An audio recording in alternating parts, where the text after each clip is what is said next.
ဒီကတ်လေးရဲ့ကျွန်တော်တို့ဒီစာအုပ်အသစ်လေးရဲ့အသုံးပြုပြီးတော့ကျွန်တော်တို့ average ပြုလုပ်မယ်ကျွန်တော်တို့ဒီတစ်ခါ average လောက်ထားပြီးဆိုရင်2020နဲ့6ကြောင်း ACC 73လို့ရပြီပေါ့နော်ဘယ်လိုပြုလို့ရမလဲဆိုတာကိုတော့ကျွန်တော် step by step ချာလေးပြပေးတော့ကျွန်တော်ဘယ်မှာဝင်ရမလဲကျွန်တော်ဒီအောက်မှာရှိတဲ့အကောက်ဆိုတဲ့ကောင်လေးကိုနှိပ်မယ်ပြီးပြီဆိုရင်ကျွန်တော်တို့ဒီမှာနော် document average ဆိုတာရှိရပြဒီပေါ်ဆုံးကောင်လေးကိုတစ်ချက်နှိပ်လိုက်မယ်နှိပ်ပြီးတော့ပြီဆိုကျွန်တော်တို့ဒီမှာကpassport တစ်မျိုးတည်းပေါ့နော်ကျွန်တော်တို့ဒီ passport တစ်မျိုးတည်း average လုပ်ရှင်တာဆိုလို့ရှိရင်တော့ကျွန်တော်တို့ဒီအပေါ်ဆုံးအကောင်ရွေးပေးမယ်တကယ်လို့ကိုကဒ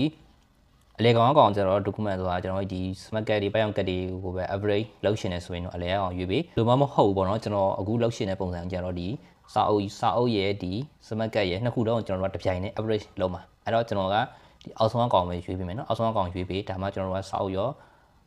ဒီ smart card ရော average ခါလိုက်လုပ်လို့ရမှာဖြစ်တယ်မဟုတ်ရင်တစ်ခုချင်းစီခွဲလုပ်နေရရင်အချိန်ကြာရအဲ့တော့ကျွန်တော်တို့အခုပဲအောက်ဆုံးအကောင်ရွေးပေးလိုက်မယ်နော်ဟုတ်ပြီကျွန်တော်တို့ဒီမှာရွေးပြီးသွားပြီဆိုတာနဲ့ဒီမှာဒီလိုမျိုးလေးစာလေးပေါ်လာမယ် average noun ဆိုပြီးတော့ဒီကောင်လေးကိုတစ်ချက်နှိပ်ပေးလိုက်မယ်နော်ပြီးရင်တော့ကျွန်တော်တို့ဒီမှာ second passport ဆိုတဲ့ကောင်လေးပေါ်လာမယ်ကျွန်တော်တို့ second passport ကိုတစ်ချက်နှိပ်မယ်ပြီးရင်တော့ကျွန်တော်တို့ကိုယ့်ရဲ့ဒီစာအုပ်အသစ်ပေါ့နော်စာအုပ်အသစ်ကိုကျွန်တော်တို့ဒါ second ပြုလုပ်ပေးရမှာဖြစ်တယ်ကျွန်တော်စာအုပ်အသစ်ကို second ဖတ်မယ်ဘာလို့လဲဆိုတော့စာအုပ်တွေကိုကျွန်တော်တို့ second ဖတ်တဲ့အခါကျရင်ရှင်းရှင်းလင်းလင်းလေးပေါ့နော် second လေးကိုဖတ်ပေးပါ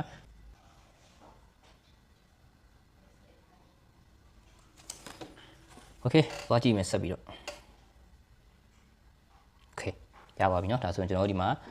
step face scan ကိုယ့်ရဲ့မျက်နှာကို scan ဖတ်မယ်ကျွန်တော်တို့မျက်နှာကိုရှာလေး scan ဖတ်ပေးမယ်โอเคကျွန်တော်မျက်နှာကိုလည်းဒီမှာ scan ပြုလုပ်ပြီးသွားပြီဆိုတော့ဒီမှာသူပေါ်လာတဲ့ OWIC ရဲ့ကတ်ရွေးမလားပိုင်အောင်ကနေတင်မလား over minute တင်မလားဒီမှာကိုကြိုက်တဲ့ဟာနဲ့တင်လို့ရတယ်เนาะကျွန်တော်ကတော့ပြောခဲ့သလိုမျိုးပဲဒီစာအုပ်ရဲ့ OWIC ကတ်ရဲ့ကချက်လက်တွေအားလုံးလည်းတူညီရပေါ့เนาะတူညီတာဖြစ်လို့ကျွန်တော်ဒီကတ်လေးနဲ့တင်မယ်เนาะအဲ့တော့ကျွန်တော်တို့ကဒီ OWIC ကတ်ကိုပဲရွေးပေးလိုက်မယ်เนาะပြီးတော့ပြီဆိုရင်ကျွန်တော်တို့ဒီမှာ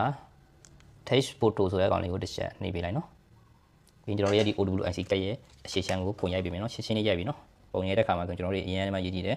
ပုံမျိုးရှင်းရှင်းလေးနဲ့ရိုက်ပါเนาะလက်တွေမပါနဲ့အောက်မှာပဲရှာပြီးတော့တေချာလေးရိုက်ပေးပေါ့နော်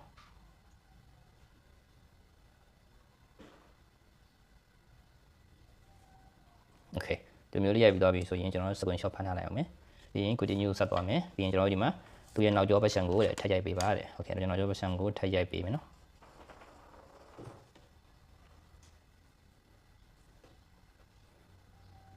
်ဖြစ်နေတော့ကျွန်တော်ပုံလေးကိုပေါ့နော်ရှင်းရှင်းလေးနဲ့ကြီးကြီးလေးရိုက်ပေးတော့ပိုကောင်းမယ်နော်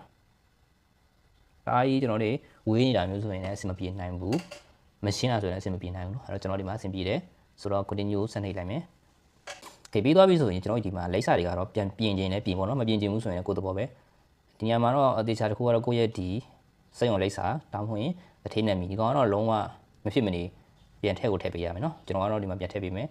လိပ်စာတော့မပြင်တော့ဘူးဗျကျွန်တော်တို့ဒီကောင်လေးလောက်တဲ့ခါမှာဆိုလို့ရှိရင်အများစုကကျွန်တော်တို့CI ရုံးနေမှာပေါ့เนาะကျွန်တော်လိပ်စာယူရတဲ့ခါကျရင်ကိုယ့်ရဲ့ဒီနိမ့်လေးပေါ့နော်နိမ့်လေးမှာပါတဲ့ပထေးနာမီတေးလိပ်စာတွေကနေယူပြီးတော့ဒီ OWIC ကတ်တွေကိုပြုလုပ်ထားဖြစ်ကြမှာကျွန်တော်တို့ကအဒီ OWIC ပြုလုပ်ထားတဲ့တထေးလိပ်စာထည့်ပြီးတော့ပို့ကောင်းတယ်ပေါ့နော်အဲဒါဆိုတော့ကျွန်တော်တို့ပို့ပြီးတော့ဒါ100ရာခိုင်နှုန်းပြီးကြတာပေါ့နော်ဒါကတော့ကျွန်တော်နည်းနည်းလေးရှင်းပြပေးတာကုသဘောပဲထည့်ခြင်းနဲ့ရမယ်ထည့်ခြင်းနဲ့ရကျွန်တော်ကတော့တခါတည်းပြောင်းပေးထားလိုက်မယ်ပေါ့နော်ဘာဖြစ်လို့လဲဆိုတော့တထေးတူတော့ပိုကောင်းတာပေါ့နော်အဲကြောင့်မလို့โอเคကျွန်တော်တစ်ချက်ပြောင်းလိုက်မယ်နော်တစ်ချက်ပြောင်းလိုက်မယ်လိပ်စာကကျွန်တော်တို့တွေကပေါ့နော်ဒီမှာအချက်လက်တွေပြောင်းမယ်ကိုယ့်ရဲ့လိပ်စာရေးတထေးနဲ့မီထည့်ပြီးသွားပြီးဆိုရင်တော့ကျွန်တော်အနေနဲ့အောက်မှာရှိတဲ့ဒီ continue လေးကိုတစ်ချက်နှိပ်ပေးလိုက်နော်ကျွန်တော်ဒီမှာဒီလိုမျိုးလေးပေါ်လာလိမ့်မယ်သူကလောက်ချိန်ပေါ့နော်8နာရီဒါမှမဟုတ်ရင်3ရက်စောင့်ပေးပေါ့နော်ပြောနေကျွန်တော်တို့ကစောင့်ကြည့်ပေးပေါ့နော်ချက်လက်တွေဖြည့်တာမှန်ကန်ခဲ့လို့ရှိရင်တော့ကျွန်တော်တို့မကြပါဘူးပေါ့နော်မြင်ရပါတယ်ကျွန်တော်ဒီမှာ back to home ကိုတစ်ချက်နှိပ်လိုက်မယ်ဆိုအကောက်ကတော့ဒီမှာပုံမှန်တိုင်းပဲနော်သုံးလို့ရနေသေးတယ်ဒါပေမဲ့ကျွန်တော်တွေက upgrade ပြုလုပ်ထားတယ်ပေါ့နော်ဒီမှာ upgrade ပြုလုပ်ထားတဲ့မျိုးပုံစံတွေတော့ပေါ်နေလိမ့်မယ်သူအနေနဲ့တကယ်လို့ကိုကအမြန်လို့ကျင်ဆိုလို့ရှိရင်ကျွန်တော်တို့ဒါ True Money ရဲ့True Money ထိုင်းမှာမြန်မာဆိုတယ်နော် Facebook page မှာကျွန်တော်တို့စာသွားပို့လို့ရတယ်အိမ်မှာစာသွားရေးပြီးတော့ကျွန်တော်တို့ပေါ့နော် upgrade ပြုလုပ်ထားတဲ့ပါညာဆိုပြီးတော့တွားပြီးတော့ကိုယ့်ရဲ့ဖုန်းနံပါတ်လေးရဲ့အကြောင်းအရာလေးတွေပြောပြီးတော့ကျွန်တော်တို့တို့သွားပို့ထားလိုက်ရင်တို့တွေစာကြည့်ပြီးတော့စစ်ဆေးပေးမယ်အဲ့ဒါဆိုရင်ကျွန်တော်တို့အမြန်ရလိမ့်မယ်နော်ကျွန်တော်ကတော့ဒီမှာ line ကနေပဲကျွန်တော်တိုက်ရိုက်သွားပြီးတော့တို့ပြောထားတယ်ပေါ့နော်တို့စစ်ဆေးနေတယ်ပေါ့နော်ခဏဆောင်ပေးမယ်ကျွန်တော်တစ်ခါလေးပြပေးမယ်ပေါ့နော်ဘယ်လိုမျိုးပုံစံ SMS လေးဝင်လာမလဲပေါ့နော်โอเคမိတ်ဆွေတို့ပေါ့နော်အခုကျွန်တော်ပြပေးတဲ့ဗီဒီယိုလေးကလုံးဝအကျိုးရှိလိမ့်မယ်လို့ကျွန်တော်မျှော်လင့်ပါတယ်ဆိုတော့ကိုယ်တိုင်ပဲကိုယ့်ရဲ့ဒီ passport တွေ update လုပ်ပါ OWIC ကတ်တွေကို update ပြုလုပ်ထားပါဒါဆိုရင်တော့ကျွန်တော်တို့ကဒီကိုယ့်ရဲ့ True Money Wallet အကောင့်ကိုကိုယ့်ရဲ့စာအုပ်ကိုယ့်ရဲ့ OWIC ကတ်တက်တန်ရှိသလောက် ACC အသုံးပြုလို့ရမှာဖြစ်ပါတယ်